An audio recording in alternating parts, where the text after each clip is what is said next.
Today is inherently going to be a challenge. It's not that I necessarily think that the chefs are of low intelligence in Rimworld and in real life. It's not that I don't think that we are incapable of doing the task we have for today. More so a case of I didn't actually prepare for this. As we learned last episode, Anice's fertility is at like 5%. She cannot breed. As much as we want her to breed, she will not breed.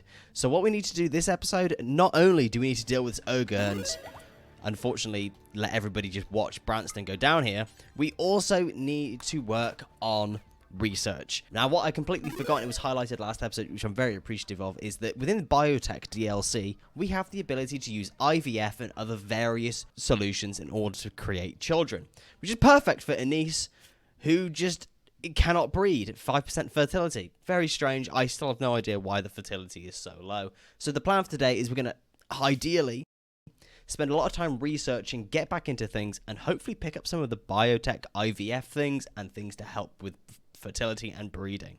So if you enjoy any of today's episode, I'm excited to see all the various things we get up to with the squad, consider liking, subscribing, and make sure you tell your mum about it. Let's get into things, and let's start by queuing up. I think we're just going to go for just the cheapest researchers every single time and just get those done, honestly. Because at the moment, we can't grow the colony because we don't have any children, we don't have any growth fats or anything. As much as Spag, at 41 days old, has potential here, Spag does not really have the potential. So that brings me on to the next thing of having more colonists, as I also asked you guys for your opinions on, should we take in children as slaves, as refugees, as colonists? The general thing was, not really.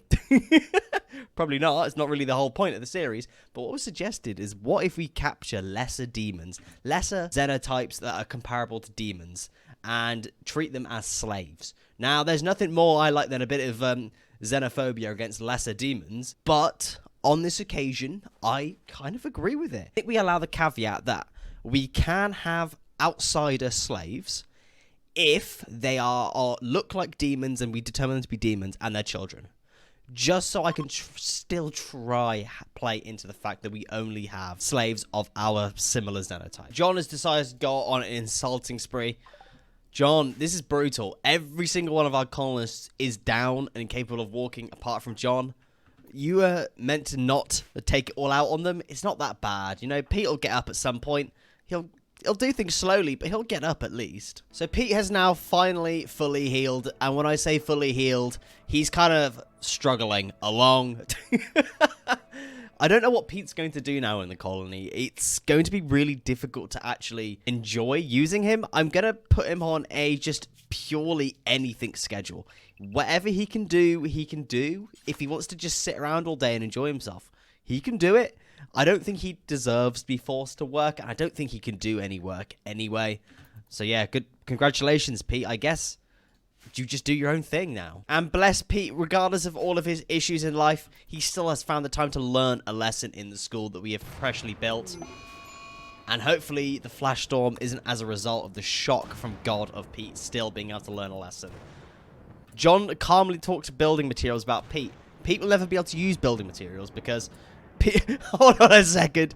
Pete, our 10-year-old demon with no arms and missing a leg, is being taught a lesson about how to use a ladder. Pete, you will never be able to use a ladder. This is brutal. That's not a lesson. That's just torture, that is. And we have a broker from the Min Choco group. Now,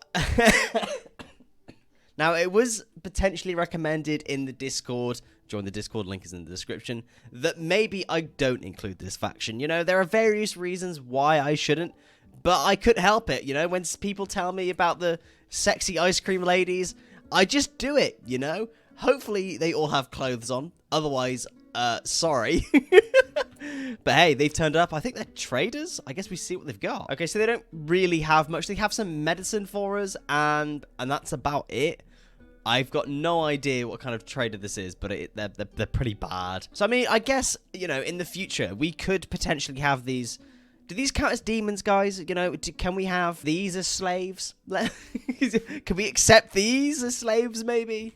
Obviously for working purposes, nothing else, obviously. The animal pod has now sprouted as well. I'm not sure if this is going to be something we necessarily get into, but maybe further down the line, if a niece gives birth to a child that's really good at planting, maybe we do, you know. And like father, like son, Branston is teaching Pete all the ways of cooking. You know, it's lovely to see. One day, Pete will be able to return back to the kitchen with that 20 cooking and show Branston all the things he's learned. But till then, he's going to suffer. I have also looked to see if there is any way we can make an arm, and we just can't. We just don't have the research for it, so we're just going to keep struggling along. And the ancient danger has been found. I did have a suspicion that it was down here. I'm actually kind of tempted to crack this open. You see, Pete, as I've mentioned once or twice, is pretty useless, you know. Not having any arms is a bit of a detriment to him. What we do have, however, is John, and John is very powerful despite having this infection at the moment. We crack that open and get a healer mech serum for Pete. We can make Pete useful again. I'm really clutching at straws with it, but I might open up the corner of it so we can see what's inside and go from there, just in case we can deal with it. There we are. So I have actually, unfortunately, opened it, but hey-ho, that's not the end of the world. A psychic aging lance. Okay, that's probably not what I want. What does it do? It is a one-use psycho physical effector and makes them get really old. Now, that's very good because I can use that on Spag and age Spag up, so then Spaghetti can then be useful around the base, but will then miss out a lot on loads of years of help around the base. Otherwise, it's just a lot of insects that I'm now going to have to deal with, which is not ideal at all. Okay, there you go. That's all the insects taken care of. Branston's bleeding out for us. Anise is fine, and John is also fine. Okay, that's not too bad. Branston, are you actually okay, though? Yes, he should be fine. As long as John attends right now, we should be absolutely fine. Anise, get inside here, destroy the hives, and then we can loot the rest of it. Let's crack open the hermetic crate. And we got ourselves a Bone Grand Sculpture, legendary. This sculpture bears the artwork of a line. That's a circle, but hey-ho. Quite a large sculpture as well, but it will make people very happy as well, so I'll take it. Crypto Sleep Caskets, I'll leave for the time being until everybody has healed. Hold on a second. All right, okay, we've got an issue here. As we've mentioned once or twice, Pete has no arms. How is he drawing? How are you drawing on the floor with no arms, Pete? Has he got, like, the pencil in his mouth? Or has he got a piece of chalk in his mouth and he's drawing all of this? Quite impressive. Actually quite impressive, you know. So I think in hopes to try get Pete a new limb, I'm going to very cautiously send John to go trade very quickly with the people over here in hopes that they might potentially have something for us. I don't have much to trade them apart from some silver and plasteel, but I'm pretty desperate, honestly. Just for anything, any form of arm at all would be perfect for him. And a raid. A group of pigs from the Squinant polity have arrived nearby. Ugh. Really? John, come home. Whereabouts are they? Okay, they're down here, and we do have a gate down here to stop them. Branston is dealing with an infection, and Anise is not too injured. Hopefully, this goes well. If not, I don't know what to do. They also have guns, which is definitely not fair. Okay, they've managed to breach as well. This is not ideal. I think John will pretty much be able to solo most of this. It's just the guns that we're going to have issues with. And the pigs are already fleeing. Alright, okay, that wasn't nearly as bad as I thought. Phew. If that was bad, then we'd be in a big trouble. Okay, well, let's send John out again and hope that we can at least get there to trade this time. There you go, and John has arrived at the settlement. Let's see if they have some limbs for us. We just need an arm. Any form of arm will do. They have an Ultratech arm. Can I afford that? I think I can. I did bring a lot of stuff to sell. Yes, I can. I can afford a new arm for John. That's perfect. So we can make John usable. Do they have anything else for me that I can use? They don't have particularly much else that I can use from them. But what I'm going to do with the rest of the 750 silver that they owe us, I'm actually just going to buy food with it and try, I don't know, at least keep people alive for just a little bit longer. Perfect. So that's the deal done. Let's bring John home and then let's get that new arm installed in Pete. Okay, so John is our best medic at 8.42, I think. Yeah. So let's get John to do this operation. Whew. Okay. Please work. Please. If this doesn't work, I will not be very impressed. I think we're going to be doing the peg leg first for Pete to try, you know, warm John up a little bit, you know.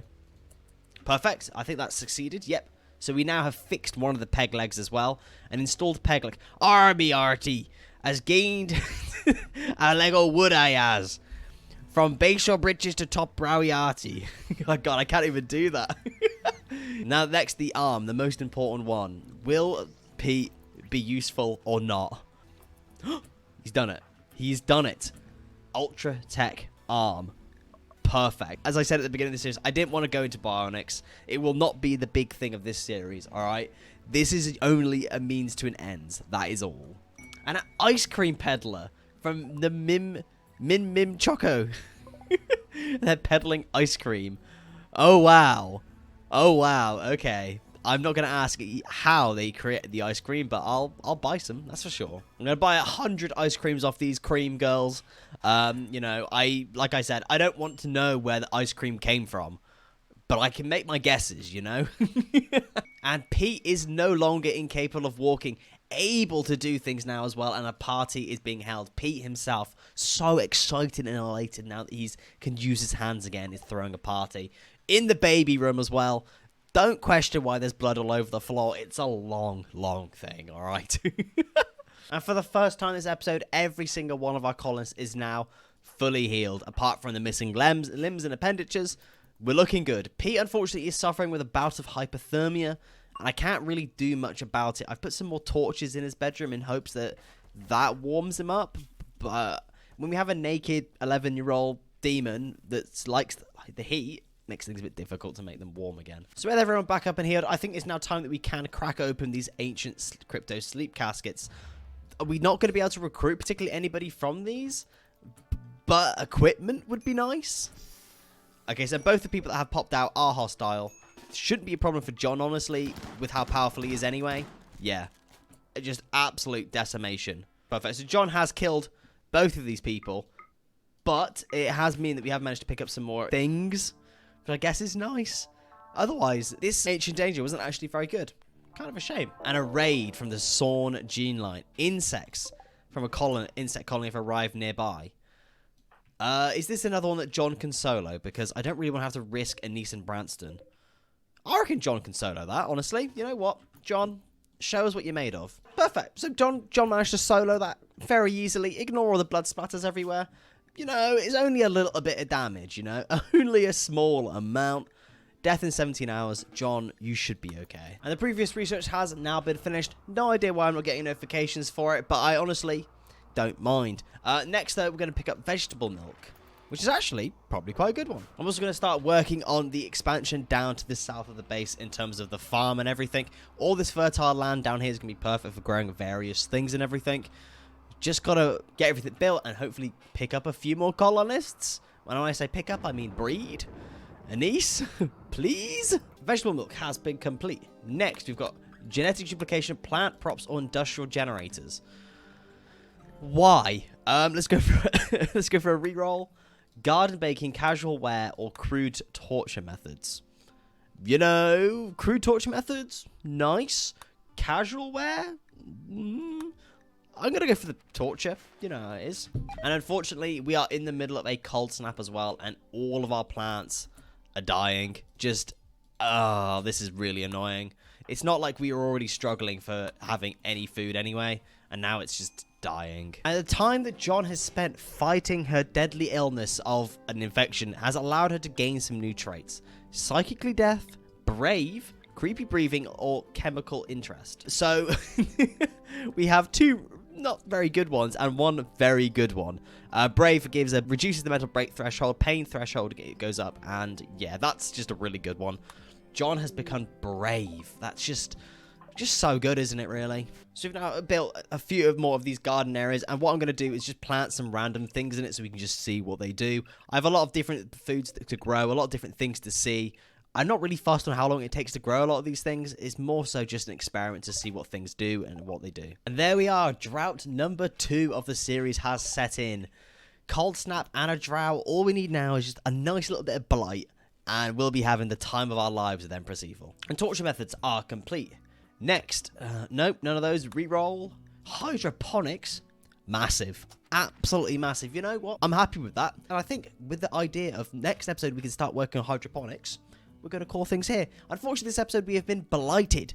Despite not actually having any blighted with our issues within the game. Cold snap and drought has absolutely ruined us. Pete not being able to do anything absolutely ruined us. Progress has been massively stunted by just not being allowed to do things. But this is only a temporary issue. Once Spag grows up, once Anise gets pregnant again, once we get lucky, things will start snowballing quicker and quicker and quicker. We can start working on getting more and more plants. We are setting ourselves up for being able to work on getting lavish meals very soon, just by setting up these extra grow zones. And then once we start working on all those other things, everything will conglomerate together and we can really snowball things together. So if you have enjoyed today's episode, or excited to see how Bionic Pete gets along with all of this hypothermia that he's dealing with, actually, it's not too bad. It's just malnutrition. You know, the usual things. Consider liking, subscribing, and make sure you tell your mum about it. And I'll see you next time. Thank you.